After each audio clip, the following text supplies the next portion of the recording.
À l'occasion du 20 anniversaire du décès de Gnassingbé Eyadema, le régime RPT-UNIR tente de l'imposer comme le « père de la nation » togolaise.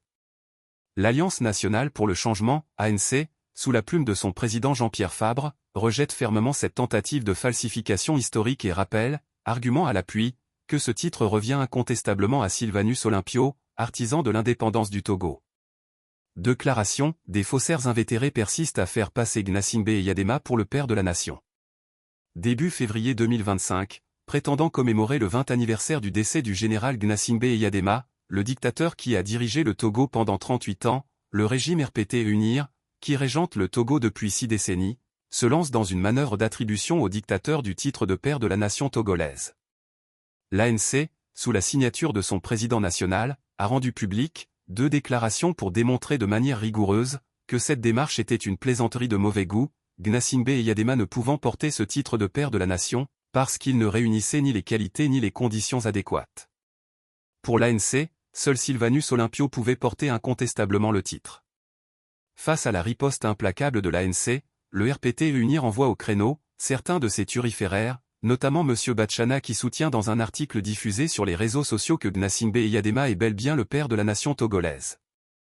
M. Batchana affirme que l'ANC et Jean-Pierre Fabre ne comprennent rien à la notion de nation.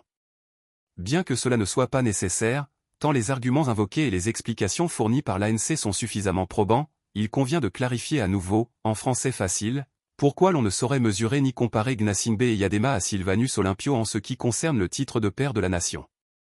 Sylvanus Olympio est incontestablement le père de la nation togolaise pour plusieurs raisons historiques et politiques, tandis que Gnassingbé Eyadema ne peut prétendre à ce titre en raison de la nature de son régime et de son rôle dans l'histoire du Togo. 1. Pourquoi Sylvanus Olympio est le véritable père de la nation togolaise? Leader de la lutte pour l'indépendance, Sylvanus Olympio est le principal artisan de la lutte pour l'indépendance du Togo.